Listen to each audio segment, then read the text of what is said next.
where clean water, a decent meal, or a chance to learn are not guarantees, but just mere hopes. This is what many young people today face due to poverty. When we think about poverty, we normally assume it only impacts those living in it. But the truth is, it affects us all, no matter our financial position. Let's start off with something we all know too well. Load shedding, a direct result of Zambia's struggle with poverty. ZESCO, our electricity provider, cannot meet the demand for power. This happens for multiple reasons, including outdated infrastructure, over-reliance on hydropower, and lack of community investment in alternative energy. Electricity, vulnerable to changes in rainfall patterns, especially with the climate change, shows the lack of resources to diversify the country's energy mix, such as solar or wind. When people lack basic resources, it can lead to desperation, and that desperation fuels crime. When poverty increases, so do theft, violence, and social unrest. Suddenly, you feel less safe walking around your neighborhood or sending your kids to school. Communities become divided, a place where everyone once supported each other fills with tension. Even if you're not in poverty, you're still a part of the interconnected economy. When people around you don't have money to spend, businesses suffer. And when businesses suffer, jobs disappear. The result? Fewer opportunities, lower wages, innovation drops, and a slower economy for us all. Think about this. Every single year, millions of billion lives are undervalued just because of their poverty. Children who could become scientists, doctors, and innovators miss out on education and skill development because they're too busy just trying to survive. Groundbreaking ideas and innovations from our scientists all prevented because Zambia doesn't have the needed equipment. Now, think about this also. In poor regions, schools lack the needed funds, meaning fewer teachers, outdated books, and broken down facilities. Even if you go to a school that's better off, you're still affected. Because a poorly educated population means a weaker workforce and fewer people equipped with the needed skills to tackle the challenges of the future. Considering education is the foundation of a strong society. Let me ask you all something.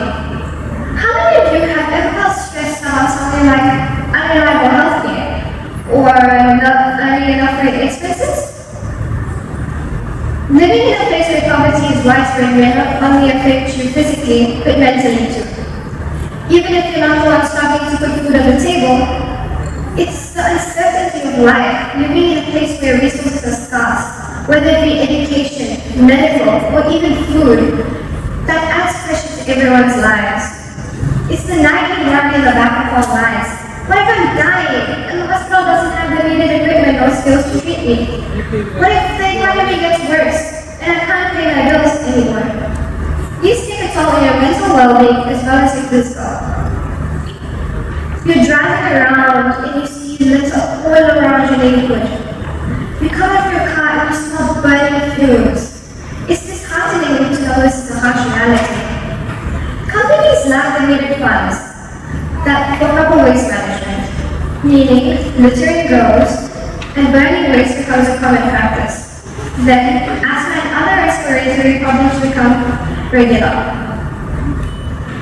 Let me ask you all something. How many of you have been to Lake Tanganyika or the Victoria Falls? Beautiful, right? Even with so many stunning places in our country, people still tend to take photos of the poor regions. Of course, the culture in these places make up for the looks, but as a tourist, you'd obviously be wanting to go to a more eye-catching place. So, in simple words, poverty affects tourism. Let's take a step back and look at how poverty affects us globally. Poverty and financial inequality play a major part in civil unrest, protests, and even armed conflicts. Let's take, for example, the civil war in Syria. It was partially fueled by extreme poverty and inequality, which helped ignite one of the most heartbreaking conflicts in the 20th century history. You know your rights, but when you try to reach out for help, the legal resources are just out of reach. Let's take something, for example, like corruption. Now, in a context where poverty prevails, some officials may exploit their positions without fear of accountability. This makes it harder for those living in poverty to seek help. This encourages injustice and unfairness, and we should be against that. Now, let's think beyond our individual mental health. Poverty also plays a part in the global health crisis. When a significant amount of the population can't afford basic health care, it puts everyone at risk. COVID-19, for example.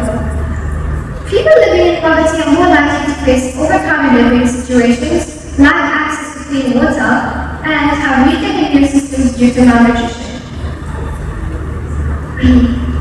Now, does it have to be this way though?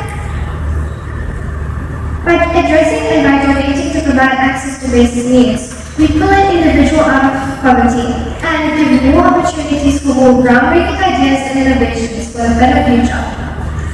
To conclude, let me give you some companies that donate to poverty worldwide. Oxfam, WHO, UNICEF, UNDP, and many more. Thank you.